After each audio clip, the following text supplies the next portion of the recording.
हिंदवी स्वराज्याचे संस्थापक छत्रपती शिवरायांना मानाचा मुजरा, त्याचप्रमाणे धर्मरक्षक संभाजी महाराजांना मानाचा मुजरा, मासाहेब जिजाऊंना मानाचा मुजरा, ज्या गावातून मी येतो आणि ज्या पूर्वजांनी माझे किल्लेदार होते अशा मनोहर संतोषगडाच्या पायथ्याशी आणि त्या किल्ल्याला माझा मुजरा आणि या ठिकाणी उपस्थित असलेले सर्व या सिंधुदुर्ग जिल्ह्याचे पालकमंत्री नितेश साहेब आणि सर्व मान्यवरांना मी माझा मानाचा मुजरा देऊन मी आपल्यासमोर मनोगत व्यक्त करत आहे.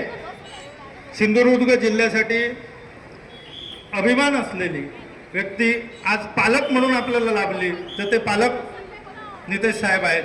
खऱ्या अर्थाने पालकत्वाची जबाबदारी त्यांनी कशी पार पाडली असेल तर प्रत्येक वेळी त्यांना आपला जिल्ह्यातील जनता आणि आपण सर्वजण जो समाज असेल म्हणजे देश, धर्म, समाज आणि सिंधुदुर्गच्या जिल्ह्याच्या जनतेसाठी आपला आयुष्य म्हणा किंवा आपले प्राणपण वेचण्याची ज्यांची सातत्याने तयारी असेल असे आपले सिंधुदुर्ग जिल्ह्याचे पालकमंत्री नितेश साहेब यांच्यासाठी आपण जोरदार टाळ्या वाजवल्या पाहिजेत. कारण त्यांनी देऊ तो शब्द पूर्ण करू अशी त्यांची एक उक्ती होती म्हणा किंवा त्यांचं एक घोषवाक्य होतं. ज्यावेळी स्वाभिमान संघटना त्यांनी काढली त्यावेळी त्या संघटनेचं घोषवाक्य होतं देऊ तो शब्द पूर्ण करू. आणि अशाच पद्धतीचा शब्द सिंधुदुर्ग जिल्ह्यातील मराठा समाजाला त्यांनी दिलेला होता आणि तो आज शब्द खऱ्या अर्थाने पूर्ण करत आहे आणि त्याचा सुवर्णक्षणाचे साक्षीदार आपण सर्वजण आहोत. यासाठी त्यांच्यासाठी जोरदार टाळ्या झाल्या पाहिजे. मुळात आधी नितेश साहेबांसमोर माझ्यासारख्याने बोलणं खूपच कठीण आहे, पण आता मी ड्रेरिंग केलेली आहे. कारण काय होतं, सत्कार होतातच पण असे सत्कार क्वचितच होतात आणि अशा वेळेला आपण नाही बोललो तर काही गोष्टी राहून जातील. कारण साहेबांच्या अनेक गोष्टी अशा आहेत की साहेबांच्या मनातल्या गोष्टी ना ते कधीही व्यक्त होत नाही. मला आठवतं गेली 10 वर्षापूर्वीपासून या मी प्रक्रियेत आहे. साहेबांनी मराठा मंडळाच्या सभागृहासाठी त्यावेळी आमची सत्ता नव्हती, पण त्यावेळी साहेबांनी सगळ्या मराठा समाजाच्या प्रतिनिधींना एकत्र केलं माझ्या माध्यमातून. शशी सावंत असतील किंवा त्यावेळी बिरमोळे डॉक्टर वगैरे सगळी मंडळी होती. आम्ही प्रस्ताव दिला शासनाकडे प्रस्ताव दिला, तो मंजूर होण्यासाठी प्रयत्न केले, पण आमची सत्ता नव्हती, साहेबांची सत्ता नव्हती, पण पाठलाग सोडला नाही. विशेष म्हणजे ज्यावेळी सत्ता बसली, साहेब पालकमंत्री झाले, तर पहिला त्यांच्या डोक्यात विचार आला की आपण काय करावं, मराठा समाजासाठी काय करावं, तर अशा पद्धतीचं काम करावं, या समाजाला आणि प्रत्येकाला प्रेरणा देणारं काम करावं आणि तशा पद्धतीचं काम आज साहेब उभे करत आहेत. मी अनेक वेळा साहेबांना म्हणतो, साहेब आम्ही विचार करून जिथे संपतो तिथून तुम्ही विचार करता आणि साहेबांची ती पद्धत आहे. बघा, मराठा मंडळात आता काहीच होणार नाही आणि काहीच होणार नाही अशा पद्धतीची खात्री प्रत्येकाची पटली.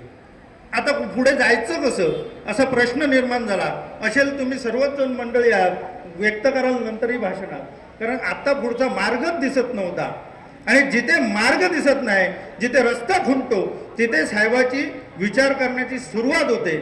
साहेबांनी पहिल्यांदा मंत्री झाल्यानंतर विचार केला की आपण स्वतंत्र मार्ग निर्माण करू आणि मराठा समाजाला, संपूर्ण समाजाला, मराठा समाजासमवेतच इतर समाजालाही सुद्धा प्रभावात आणायचं असेल आणि कणकवली शहराची जी सांस्कृतिक भूक आहे ती जर पूर्ण करायची असेल तर या ठिकाणी स्वतंत्र असं उत्कृष्ट आणि सर्वोत्कृष्ट अशा पद्धतीचं सांस्कृतिक भवन झालं पाहिजे आणि त्यासाठी ते झटत होते आणि आज त्याची सुवर्णक्षणाचे साक्षीदार आपण सर्वजण होत आहोत.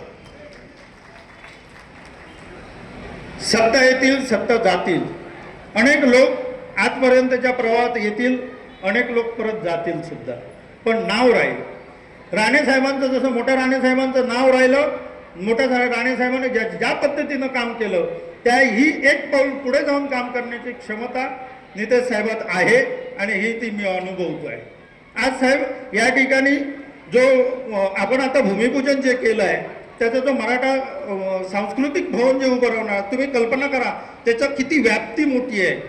हा मल्टीपर्पज हॉल नुसती नाटकं नाही तर तुम्ही प्रत्येक छोट्यातल्या छोट्या कार्यक्रमापासून वरपर्यंत मोठ्यातले मोठे कार्यक्रम करू शकता. असं इतका तो उत्कृष्ट असेल. या ठिकाणी विद्यार्थ्यांचं MPSC UPSC पासूनचे सगळ्या प्रकारची शिक्षण देण्याची व्यवस्था या ठिकाणी असेल.